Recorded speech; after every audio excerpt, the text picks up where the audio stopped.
Inside New Orleans Sports with Eric Asher is underwritten by... At Villere's Florist, we deliver the magic of flowers 7 days a week to the North Shore and South Shore in the New Orleans area. Whether it's for birthday parties, baby celebrations, Villere's provides colorful floral displays for all. With a store full of fresh-cut flowers, exotic tropical flowers, orchids, roses, and even fruit baskets, our goal is to make your vision a reality. Villere's Florist, proudly serving Louisiana since 1969. Dave Miette Insurance Agency, 504-556-0809 or davemietteINSagency.com. For over 48 years, Southern Tires and Auto Repair has provided services across the New Orleans metro area. Southern Tires offers a range of tires for all vehicles and ATVs. We also have a full suite of auto repair options, including brake repair, rim repair, custom exhaust, steering and suspension, and so much more. Southern Tires and Auto Repair, 2550 Hickory Avenue in Metairie.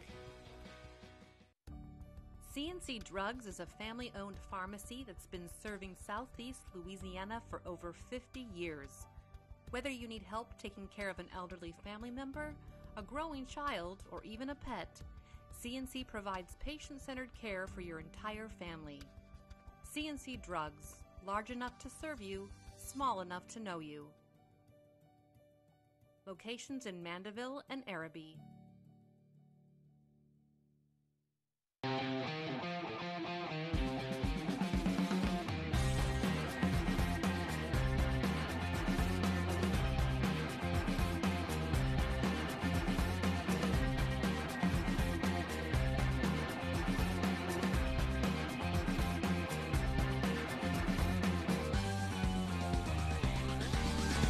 Good afternoon and welcome to another edition of Inside New Orleans Sports. I'm your host, Eric Asher. Over the next hour, we'll cover the home teams, talk a lot about the Saints and Buccaneers getting ready for the divisional playoff in the Superdome on Sunday, 5:40 kickoff. Also, we'll talk about LSU, trying to get a defensive coordinator. We'll look back at the OC and the hires on offense. We'll talk about the Pelicans, where they are right now. If we have time, we'll get into Tulane. We'll look back at their football season as well. To break it down for us today is none other than Les East, award-winning journalist with CrestCitySports.com and so much more, and now an author of a brand new book. Les, welcome to the show. Always good to have you, my friend. Thanks, Eric. Good to be back. Before we get started, tell us about CrestCitySports.com and anything else you're doing in terms of your beat. Well, thanks. CrescentCitySports.com just got done with a very busy prep football season, which, of course, is one of the centerpieces of our coverage. Yes. Is prep, and of course it was an unusual year, but I think we covered it extensively and very well, despite the changes to the schedule and the lateness of the season, the moving of the championships and all of that. So we've gotten past that, and now it's Saints and Pelicans primarily. Certainly recruiting is a big factor right now, and so we're staying busy and doing what we always do. Of course, college basketball, we're on the cusp of that. LSU looks like they've got a really good team. Tulane, UNO, we'll see how that kind of plays out as they get into conference play. But looks like LSU could be a team that could, it definitely looks like they're going to be in March Madness. We'll see again how far they can advance. Yeah, certainly Cameron Thomas is one of the top freshmen in the country, and the guys they got back after exploring the NBA last year certainly had them with a lot to work with to begin with, and adding Thomas has just made them really talented. That win last night against Arkansas really opened some eyes. Arkansas had just beaten Georgia by 30, and that game was over before the half. So very impressive. If they can maintain some stability and keep playing twice a week like they're supposed to, I think they have a chance to emerge as a really, really good team. Certainly SEC contender. No doubt. And then, of course, you look at the other day, again, with having to play Ole Miss without really any practice with, again, COVID-19, rescheduling that game. And, again, another great outing for the Tigers. So, again, they look poised to make a run this year, which, again, was expected when you look at the recruiting class that Will Wade brought in. Yeah, and, I don't know if they've played a game yet where they've had everyone available. Right. They haven't had major losses, but they have had guys miss a game here and there because of minor injuries. So if they can keep everybody together and stay healthy and have some continuity. It looks like they and Alabama and perhaps Tennessee might be the best teams in the SEC. It's a down year at Kentucky, and Tennessee was picked to be very high, but I think Alabama and LSU maybe have looked a little bit better so far. So it's going to be a fun season in the SEC. Yep, no doubt about it, as it normally is. Before we jump into Saints, you also, as I mentioned as we opened up the show, have written a book. Tell me again, I talk about politics on my radio show as well as sports. It's more of in the political realm. Talk about it. Thanks. It's a political novel. It's called Donkeys, Elephants, and Giraffes. You can probably figure out what the first 2/3 refer to, and if you read the book, the other part will become clear. It's available at Amazon.com, at Apple, a lot of platforms on the internet. If you go to books2read.com, that's books, numeral 2, read.com, you can link to any of the platforms where it's available. It's relevant to the current political climate and the presidential election that we just went through and have still gone through recently to some degree. But more significantly, I think it's relevant to the political climate that still exists and will continue to exist beyond the inauguration next week and indefinitely, I think, at this point. So I think it's timely. I think it's interesting. It's relevant to a lot of news that has happened over the years recently, but it's also it's fictional, and so it's sort of a take on what's been going on in the political realm and continues to go on. Now, I know that you're political, okay, but a lot of people don't know, maybe again because you've done sports. But was that the motivation? Again, your love for politics as well as because you would think, okay, Les is going to write a book about sports. No, you wrote one about politics. Yeah, and actually, a big part of the book is the similarities between politics and sports.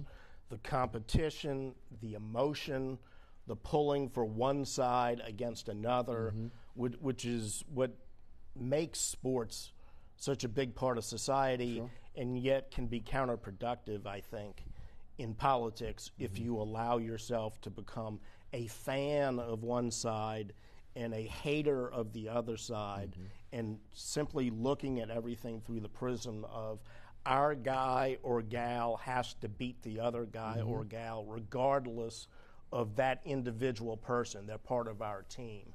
And I think there are a lot of similarities between sports and politics, but that can be counterproductive in the political world, regardless of what side you're on. True. And so that's a big element in the book, and I think it's an easy read. I think it's entertaining, and hopefully it has a little bit of insight that people will find useful. One more time, the name of the book? Donkeys, Elephants, and Giraffes. And you can get it at Amazon. Amazon.com. Beautiful. Let's start with the Saints, 21-9 winners over the Bears, their 13th win of this season. They'll take on Tampa Bay in the Dome, as mentioned, 5:40 kickoff. That's the divisional round. Let's talk about the Chicago win at first before we jump into Tampa. Your thoughts on that win, which again, a little bit a slow start for the Saints offense. The defense played lights out for all 4 quarters, but ultimately did what they needed to do, which again put the Bears away. Yeah, it was an outstanding performance by the defense, and that's what made it less stressful than it could have been based on that first half. I think the offensive line had a lot of trouble, particularly the interior of the offensive line in the first half, blocking the Bears' front. Bears did a very good job of covering the Saints' receivers for the most part. So it was a difficult first half. I think the Saints did a good job of adjusting their blocking schemes at halftime and were able to put together some balance on offense in the second half. It wasn't easy. They needed a lot of plays to move the ball down the field, but I think they sustained well. And I think that's because they had pretty good balance between the run and pass. And they opened up some holes finally and protected Drew Brees. So the offense came around, did enough. And really, when you look at the final score, it's not indicative. It should have been 28-7. Right. So I think it wound up being what should have been a pretty comfortable win, and was a comfortable win compared to what the score might suggest. And The only concerns I would say are offensive line slow start and continued concerns about Will Lutz, who has been so good for the last few years, but has really struggled these last several weeks. No doubt. 2 long drives in the second half, which really kind of sealed it for the Saints. And again, you like to be able to see those drives because it's time-consuming. It's keeping the other offense off the field, but also, again, showing that, again, you're able to put these drives together without shooting yourself in the foot, without having the penalties that kill these drives. And then, again, not wait. I mean, I can't tell you when I was charting the game how many times I wrote, again, first down on third down, converting third downs continuously, especially in the second half. Yeah, that was really important, and they basically stayed on schedule, and they were to convert a lot of third downs, but they didn't leave themselves much of a margin for error. Right. They weren't getting big plays on first and second, but they did stay on schedule. And one of the things that I thought was important and sort of a revelation was that, of course, everybody was eager to see Mike Thomas back in the lineup, got his first touchdown of the year. Kamara missed the game because of the COVID, but Deontay Harris in the passing game was huge, and he kept them going. The little bit of offense they managed in the first half, he was a big part of that, and then he was heavily involved in the second half as well. Right. And so I thought it would be important to get him back as a return specialist, but the impact he had on the offense, especially on some of those third downs you mentioned, I think was really significant. If they get Traquan Smith back this week, I think that will probably be the healthiest they've been all season. That could be significant. I would agree. As far as the situation with Deontay Harris, when I went back and looked at the game a second time, what I noticed was, again, a lot of it I thought might have been because of coverage with Thomas or Kamara that allowed him to be open. But there were plays that were set up specifically for Harris. In other words, in the offense on Sunday, where, again, it wasn't just, again, a byproduct of, again, Brees going through his progressions and him being the safety valve. They literally, again, set it up for him to be a part of the passing offense, and it paid dividends for the Saints. Yeah, and Sean Payton talked about that some yesterday, and he said, one of their goals has been to find ways to get him the ball in space. Yes. Because of his quickness, and you can see that. That's just like he does as a return specialist. You can see it in the passing game. If they can find a way to get him isolated and get him the ball in space, he can use that quickness, that footwork, to turn small completions into bigger plays. Yes. And so I think, they definitely made an effort to design things for him that took advantage of his rare skill set, and it worked very well. The Bucs, I'm sure, will be prepared for that, but that can only help create opportunities for other people. You can only cover so many. We'll get into that in a few minutes. Also, again, on the defensive side of the ball, really, again, a late first down, a late third down conversion. Other than that, the Bears were 1 for 10, I think, on third down conversions, and really were 0 for most of the game. The defense was outstanding. Yeah, I don't know that there's much more the defense could have done. I mean, they just totally throttled the Bears' offense. They shut down the run. They pressured the passer. They covered well. They did everything, and I just think they took advantage of the limitations of the Bears' offense. This is going to be a totally different animal this week when they play Tampa Bay. But they've been playing very well for a long time now, so that wasn't just a fluke of them taking advantage of a limited offense. They have, again, that they're mostly healthy on defense now. Hopefully they get Trey Hendrickson back. He was limited yesterday in practice. And so if they have all of their pieces, except for Quan Alexander, who's not going to be able to come back, if they have all the other pieces in place, it's a very good defense, and they should be able to build off of a very good performance last week. You mentioned Quan Alexander, Anzalone, again, back in a starting position. Again, I keyed on him as well. From the game 2 weeks ago to last week, I saw improvement. I saw in the game 2 weeks ago a guy missing gaps, still hesitant. He seemed to be a much more had time on task and seemed to be, again, involved in the game plan against the Bears and played much better. Yeah, I think you could see a slightly greater comfort level. Yes. Being back in there in the starting lineup, playing more snaps, playing in a wider variety of situations, not just being a one situational guy. So yeah, I think he felt more comfortable, and like anybody else, moving into a more prominent role, something they haven't done recently, I think that's only going to get better. Yes. And we'll see how it holds up this week, because they are going to be tested in different ways this week. And, of course, this week, as mentioned, taking on Tampa Bay, the divisional round. The Saints beat them in Week 1, 34-23 at home. They throttled them 38-3 in Tampa Bay in Week 9. Brady versus Breeze 3. And a lot of folks are saying this could be, again, when you talk about Breeze versus Brady, maybe the last time around, if Breeze ultimately sticks to what a lot of people think is that he will retire. I wanted to ask you about that first. You've been around him since 06. What's your gut in terms of Breeze, for a guy that's got something? Look, you can see he's still playing at a high level. Sure. He's still a top 10 quarterback. He's a guy that, again, if he was to come back, would still be able to play at a high level. His skills have not dropped off or diminished to the point that, again, he can't play at a high level. This is not Peyton Manning on his way out at Denver. It's a whole different situation. Do you think this is it, whether he wins or loses? I think it probably is. I think if he wins, it's definitely it. I mean, why wouldn't you go out on top? In his situation, the chances of coming back and winning another one next year probably aren't that good. So I think that would seal the deal if they won the Super Bowl. Even if they don't, I think it's more likely he retires and comes back.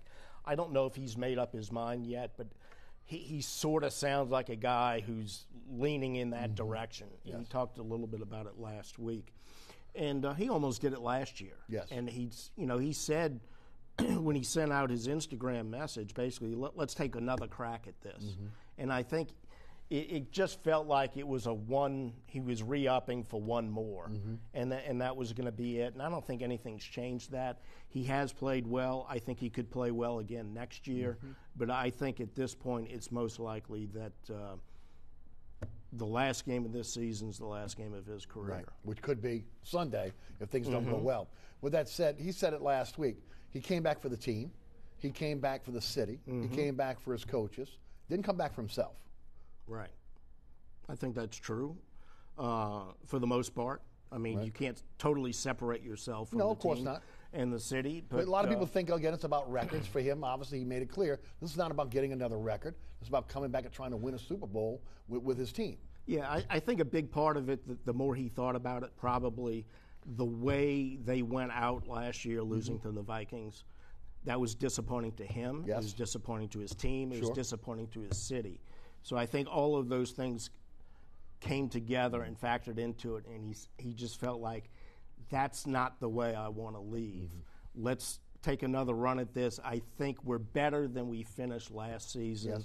Let's see what we can do with one more season. And they've already done better than they did last year by winning a playoff game. And they may not be done for a while yet. Well, let's certainly hope so.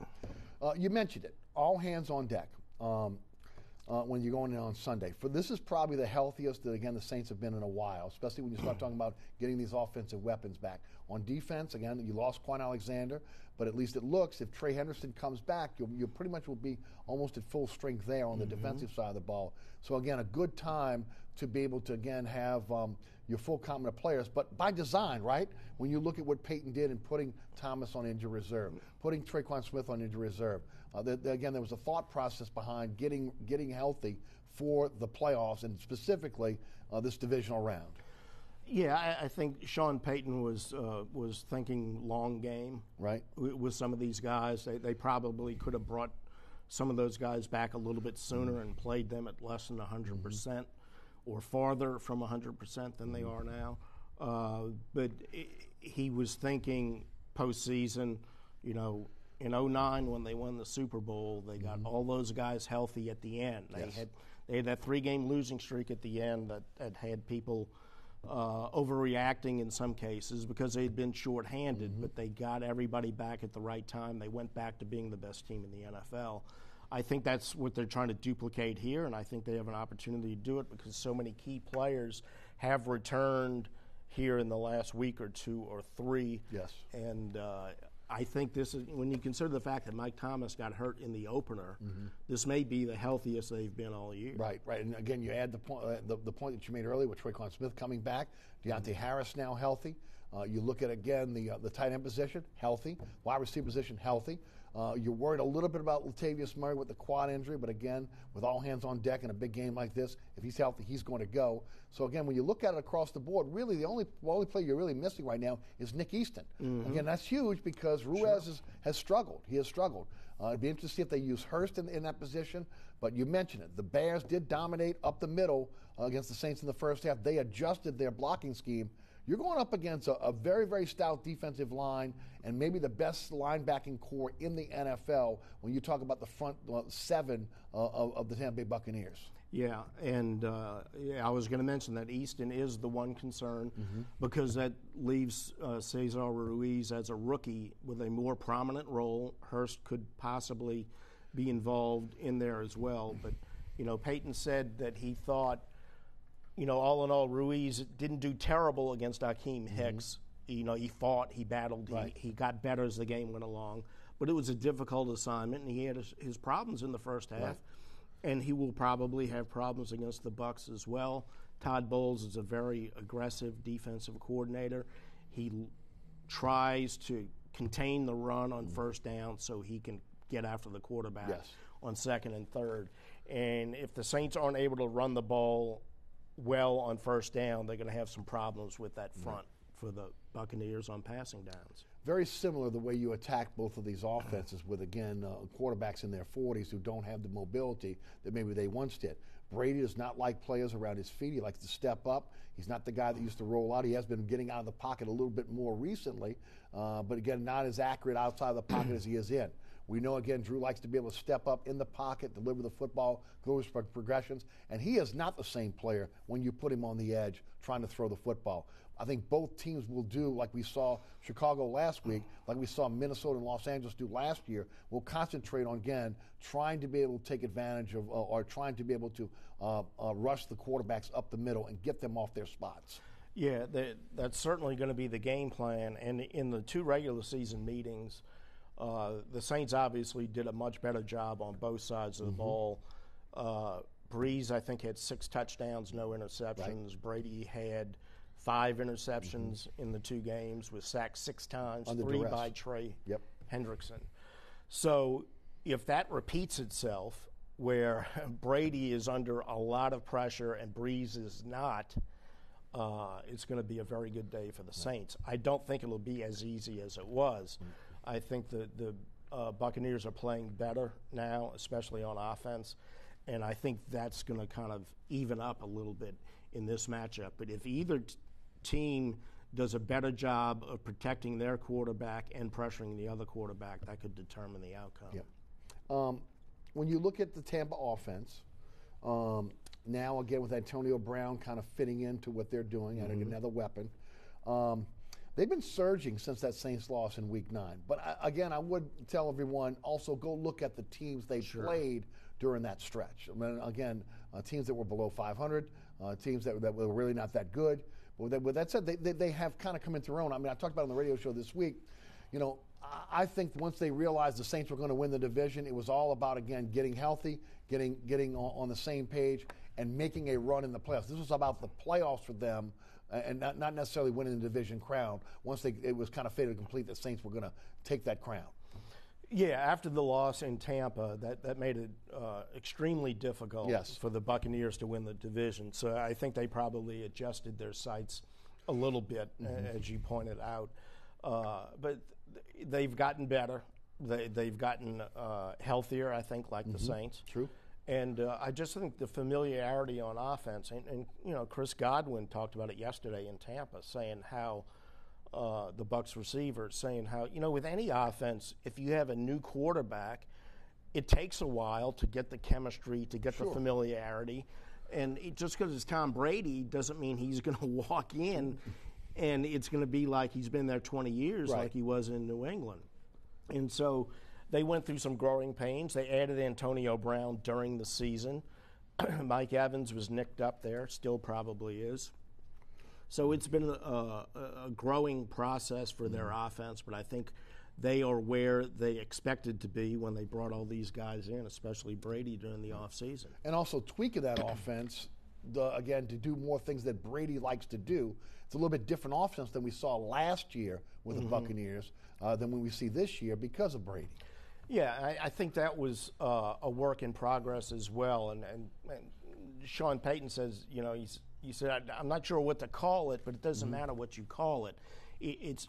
They started with Bruce Arians' offense, and they tried to adapt it to Tom Brady. And as the season went along, those two merged better. True. They figured out the Arians stuff that Brady was most comfortable with. And I think now they've kind of both evolved to a point where the Arians system and the Brady comfort level have fit together the way they want them to. It's a given you can't turn the ball over. It's a given that you can't breach yourself with penalties. But let's just talk mano a mano here. Saints offensive line versus the Tampa Bay defensive line. Who has the edge? Wow, that's a close one. I would say that the Bucs have a slight advantage there based on the way the interior of the Saints line played in the first half last week, and the way that they've been kind of up and down all year. I would give the Bucs a slight edge there. On the defensive side, Saints defensive line versus the Bucs offensive line. I would give the Saints a more significant edge there than I gave to the Bucs defensive line. I think the defensive line is the strength of the Saints defense, one of the strengths of the team.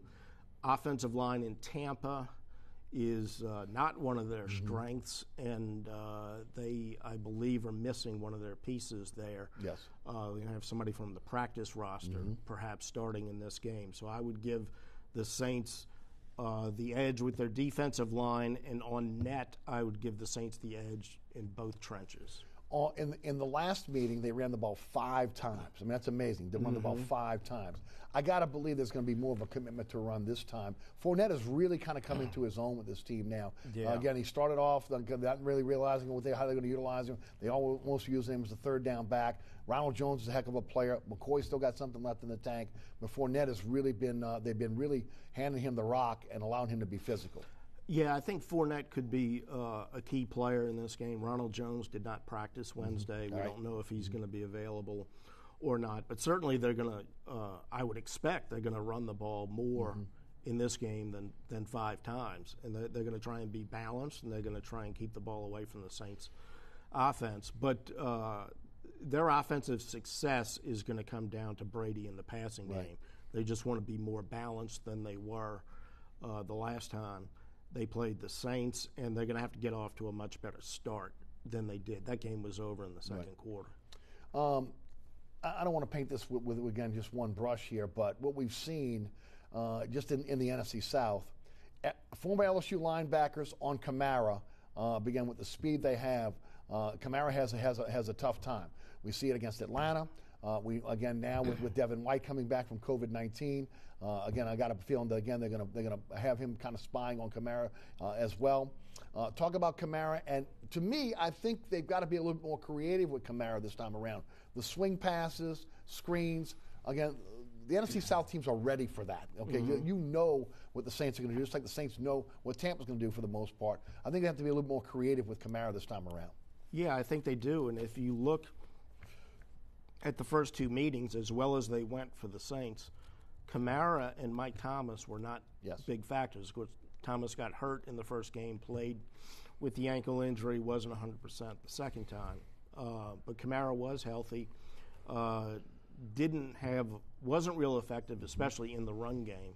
So, yeah, I think there's going to have to be some creativity there because, you know, Tampa knows what they want to do with Kamara in the run and pass game. Everybody knows by now, but Tampa has seen it up close twice this year now, twice every year. And so there's that's going to be one of the challenges for Sean Payton is to find better ways to get Kamara involved. But I think having all the weapons back makes that easier. He can go to Mike Thomas early. He can get Deontay Harris involved in the run game or the pass game. Same thing, Latavius Murray hopefully is available. Hopefully, yeah. So he has all of his options now, presumably, to try and not be too dependent on Kamara and use those other weapons to set up Kamara if that's the way he chooses to go. The Saints secondary, and also let's say the second and third levels, okay, of the Saints against the weapons of Tampa, edge. Well, I would probably give the Buccaneers a slight edge there. They have so many weapons in the passing game with Mike. You figure Evans and Lattimore are probably going to go head-to-head most of the game. They've both had their moments against one another. But then you got Chris Godwin is a very good player. Right. Antonio Brown is an explosive player who's getting more comfortable. Right. Gronkowski hasn't had a great season, but he's still a guy you have to worry about. So and Braith has played well. Yeah, they utilize a lot of people in the passing game, a lot of tight ends. And so those are a lot of weapons you have to deal with. The Saints have played well on defense most of the season. They have a lot of players on the back end who I think can be effective.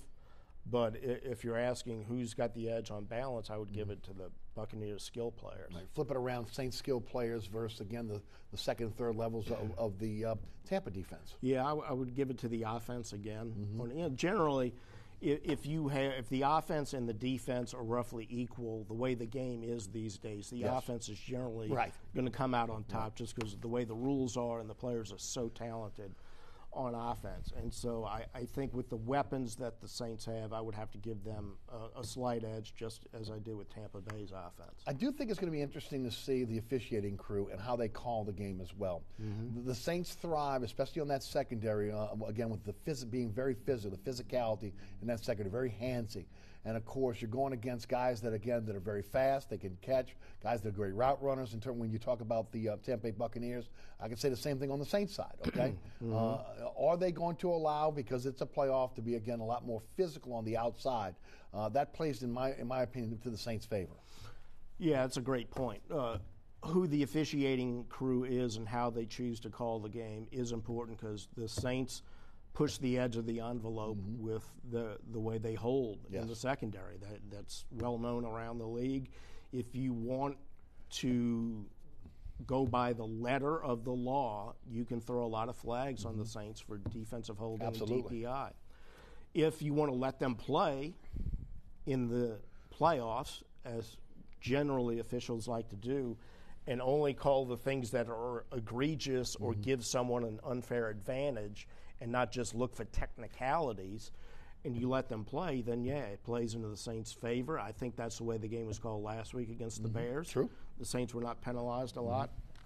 So, I think who the officials are and how they choose to call the game, especially in terms of the defensive secondary, I think is potentially a very big factor. Yeah, I would agree. Les East is our guest. We're going to continue Saints talk when we come back after hearing from our underwriters. You're watching Inside New Orleans Sports. You'll be listening to Inside New Orleans radio show a little bit later. I'm your host, Eric Asher. We'll be right back.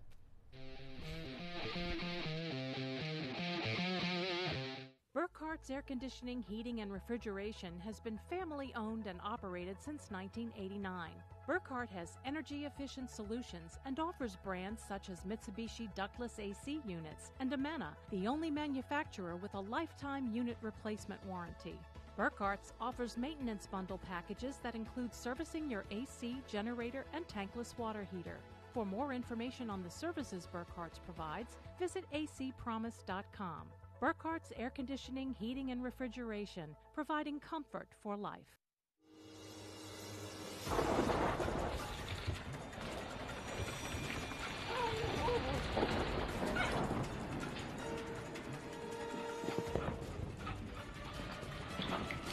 Experiencing rough weather with a bad roof can be a nightmare. It doesn't have to be. Suburban Roofing, because when it comes to roofing, there is a difference. Located at 3701 Iberville Street in Mid-City is Katie's Restaurant and Bar. Open 7 days a week, Katie's offers daily specials for lunch, dinner, and Sunday brunch. Serving New Orleans cuisine such as fried shrimp platters, grilled redfish, and a fully stocked bar. And don't forget about our expanded event seating and local entertainment. Featured on the Best of Food Network's diners, drive-ins, and dives, Katie's Restaurant and Bar. Welcome back to Inside New Orleans Sports. I'm your host, Eric Asher. Les East of CrescentCitySports.com is our guest today. We'll stay with the Saints for a few more minutes, and then we'll switch over to the Pelicans and LSU. Hope to get to Tulane before the end of the show. All right, we mentioned it when we talked in our A block. Lutz, four of his last 9, after starting 19 of 20, officially in a dangerous slump. They brought in Blair Walsh this week.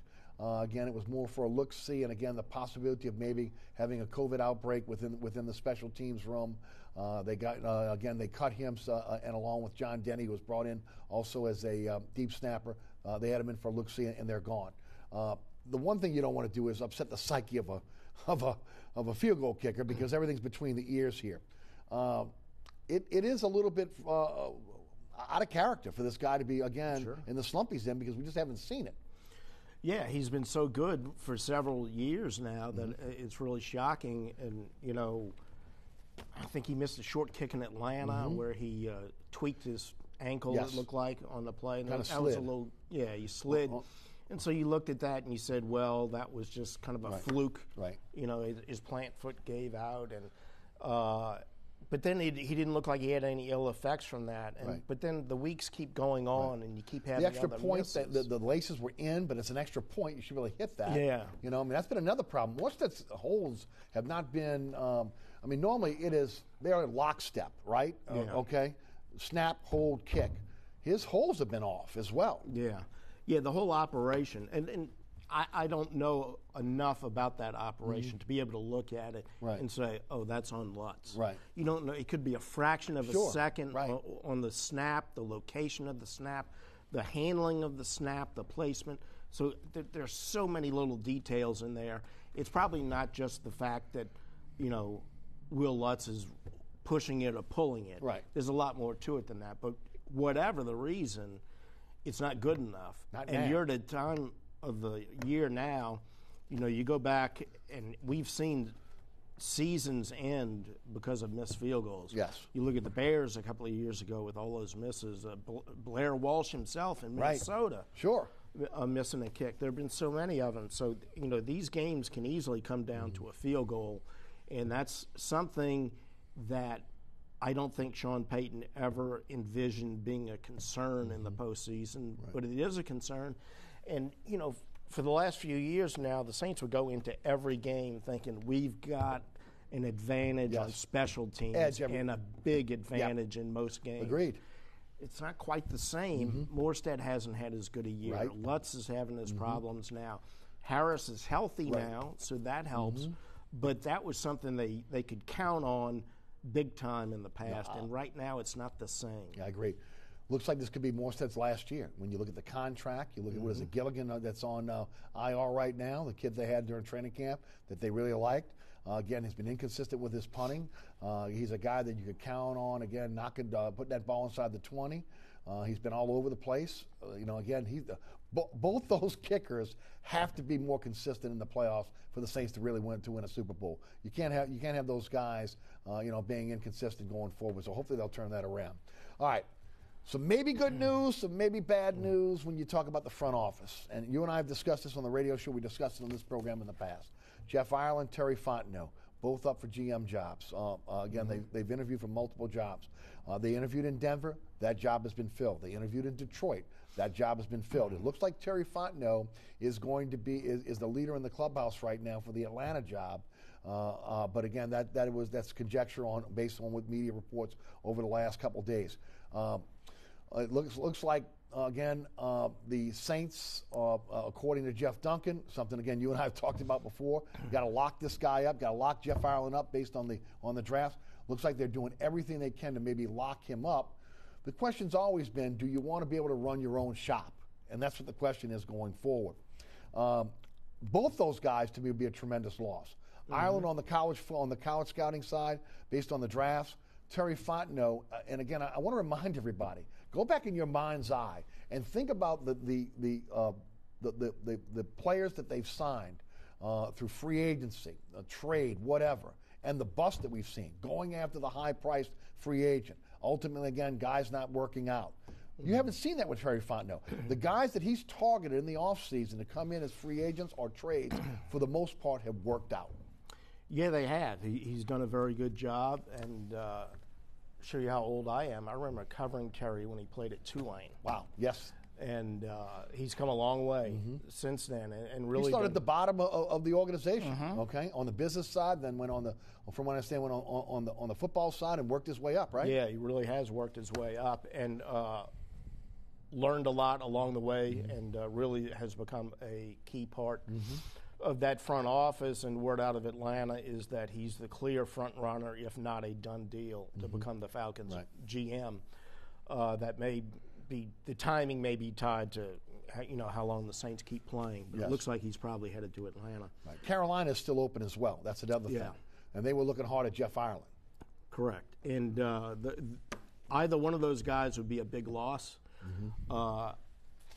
And I don't want to say one would be a bigger loss than the other, but I do think when Jeff Ireland came in to help with the draft a few years ago, the turnaround in the quality of the drafting was so dramatic in such a short period of time.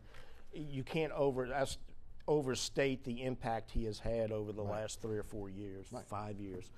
And so I think that would maybe be the bigger blow of the two. I agree. But I'm sure Sean Payton and Mickey Loomis would prefer not to lose either one, even though they understand, the attraction to having your own opportunity somewhere else. Final question about the Saints, and I'm going to ask you about what you think happens on Sunday.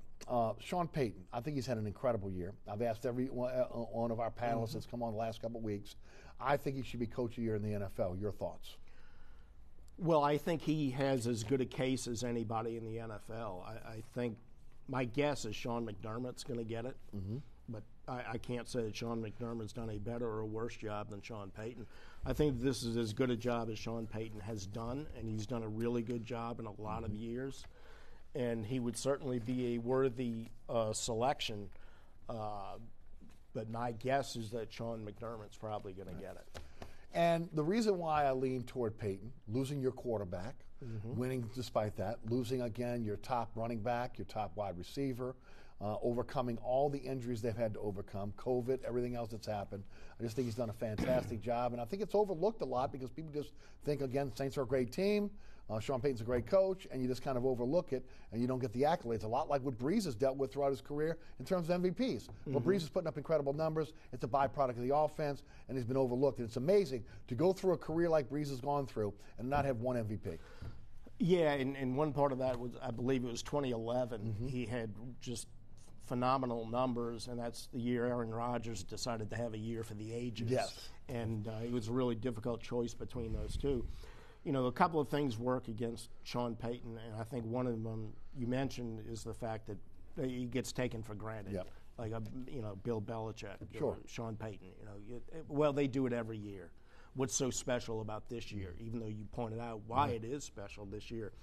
The other thing is I think a lot of voters tend to look at an ascending team. Who came from where they were last year? How does that factor into what our expectations for their team was? And I think Sean McDermott in Buffalo kind of fits that. They said, oh, look where the Bills came from. Of course, the demise of the Patriots helped them out. Absolutely. So I think a lot of voters will look at it through a prism that's not necessarily favorable to Sean Payton, but I think Sean Payton's got a heck of a case. Who do you like on Sunday? I think it's going to be a tough game. I think it's going to go to the wire. I think the Saints are the better team, and they will win a close, stressful game. From your lips to God's ears. How's that? Let's go to LSU. Jake Pease has been hired as the offensive coordinator. 37 years old, has never been a coordinator, had 10 years in the NFL. DJ Mangus comes back to the Tigers. This time as a passing coordinator. He's 31 years old. They got younger, which is something I think that was by design. Marcus Freeman turns down the LSU job, stays at Notre Dame. I talked about it on the radio show. I've talked about it on this show. I felt that it was going to be difficult for Ed Orgeron to be able to woo a top defensive or offensive coordinator at LSU because I think his seat is hot. You would think, okay, he's 1 year removed from the greatest year in the history of college football. He's going to get a little bit of reprieve. But I think that in today's college football, again, much like Gene Sishik will tell you, again, it is what have you done for me lately? And because of that, I thought that he might have to skew younger and would probably not be able to get, again, the cream of the crop that was out there. In the case of Freeman, it looked like, again, Notre Dame had a little bit more stability than maybe LSU had. The fact that he's a Midwest guy, didn't want to have to move his family down here. I think there were a lot of reasons why he ended up choosing to be with the Irish instead of the Tigers. With that said, what are your thoughts on the addition of Pease and Pease and also Mangus? And what do you think happens at the defensive coordinator position? Okay, I think it's Pez. Is that what it is? It's Pez? Yeah, I think so. Pez. In addition to the other factors that might have favored Notre Dame, not having to defend SEC offenses. Amen to that, yes. might have been a factor as and well. And the guy Nick Saban, it's at Alabama. Yeah. So it's a little easier to get to the CFP and make a name for yourself where Notre Dame is compared to where LSU is right now. But I'm sure there were a lot of factors in there. As far as the offensive coordinator and the passing game coordinator, it certainly made sense for Ed Orgeron to lean on Joe Brady. These two guys worked with Brady last year in Carolina. He apparently spoke very highly of both guys. They obviously have a similar philosophy to what Joe Brady has and developed under Sean Payton. I think it makes sense. We don't have a lot of track record on these two guys to be able to say, but of course we had even less on Joe Brady when he showed up, and that worked out pretty well. So I think it makes sense. You know, I think LSU has reached the point, and this should be true of most SEC teams. You know, the players that LSU gets on offense, the running backs, the tight ends, the wide receivers are all really hybrids. They have skills that transcend to other positions. So you can split out the wide receivers. You can play the tight ends wide. You can hand off to receivers. You can use them in different ways. And that's what Brady did so well last year, and that's the way LSU is going to recruit. So if these guys are able to play 4 and 5 wideouts in their scheme and use a running back the way Brady used Edwards-Helaire and used Thaddeus Moss and run the ball with wide receivers the way they did, that's the way they can maximize the skill sets of the guys they have recruited and will continue to recruit. So I think it all makes sense from who these guys are, their background, and what their philosophy figures to be. Now we'll see if they're up to the challenge because they haven't really had this kind of challenge before. On the defensive side, where do you think they're going to go for defensive coordinator? Well, I think a guy they should, I've written this at SaturdayDownSouth.com, a guy they should look at and who I think is on their radar is Ryan Nielsen, the Saints defensive line coach, played for Ed Orgeron at USC, was on his staff at Ole Miss. He's done an outstanding job coaching the Saints defensive line, has helped that group emerge as I said earlier, the best group on a very good defense. So I think that's somebody they should look at, and I think they probably are considering. Of course, he hasn't been a coordinator before, so that's always an uncertain thing. Right. But he certainly, if you're going to hire an up-and-coming guy who hasn't been a coordinator before, he has everything you're looking for. There's also, they could always go back and look at a guy like Will Muschamp. Yes. Former LSU assistant, former head coach, former coordinator all over college football. But that's kind of inconsistent with what Orgeron did with the offensive coordinator job. That would be more like the Ensminger, Linehan hirings on offense that he chose to move away from this year. And so I don't think that's his first choice, is to bring in a veteran coach like that. I think he's looking for young blood like he did on offense. And I think Ryan Nielsen would be an excellent candidate for that. I do agree. He's looking to skew younger. I think he'd also like to probably get more African-American coaches than what he has on his staff. And I think that is by design in this offseason. I did find it interesting that he told Baton Rouge Radio this week that he's not dead set like he was with Pelini on playing the 4-3. That again, he wants to be able to play both 3-4 and 4-3, or maybe a hybrid of. And I found that interesting based on, again, all that hire was last year was about going to a 4-3, something, again, that Ed Orgeron likes because of his, again, former time as a defensive line coach. Yeah, I think he was too rigid in that last year. I agree. Going with the 4-3. Especially in a COVID-19 year where you got to totally change your defense. Right. And you got the players that play, again, in a random defense, and now you're trying to be able to change that skill set, on the fly. Yeah. And with the athletes you have in college football nowadays, you have guys who are hybrids, to use that term again, between defensive ends and outside linebackers. And so the distinction between a 3-4 and a 4-3 sometimes is just whether the guy puts his hand in the ground or not. And you should be able to morph in and out of different schemes if you're going to have the type of depth LSU should have. And so you shouldn't be locked in saying we have to have 4 defensive linemen and a nose tackle and this. No, get 10 good people up front and morph in and out of a 3-4 and a 4-3 and use athletes on the outside, use big guys where you need them, but mix it up. And I think one of Ed Orgeron's great strengths is that he is introspective. And he admits mistakes and he learns from them. Yes. And I think that was not the biggest mistake he's made, but I think it's one he recognized and is learning from. Right. Ship to the Pelicans, 4-6 as this show is going live here on a Thursday afternoon. They're losers of 4 in a row. Indiana, Oklahoma City, Charlotte at home, unforgivable. Even in an early part of the season where you're trying to find yourself, they are as good as Indiana. They're better than Oklahoma City and Charlotte, and they lost that game. They played very well against the Clippers last night, shorthanded, losing 116-106. They're in the midst of a 6-game brutal road trip after the Dallas game was postponed because of COVID-19 reasons. Last night they had to play without Lonzo Ball with a knee injury, Eric Bledsoe with an eye injury, and Zion with an inconclusive COVID-19 test, which meant more playing time for guys like Kira Lewis Jr., the rookie out of Alabama, and Nickeil Alexander-Walker. Walker scores 37 points last night, but he did it on 23 shots, 15 for 23. He had 1 turnover in 33 minutes. Lewis comes in, plays 16 minutes. He had 10 points, 2 rebounds. He had 1 block, 1 turnover in 16 minutes. Both gave great effort on the defensive end.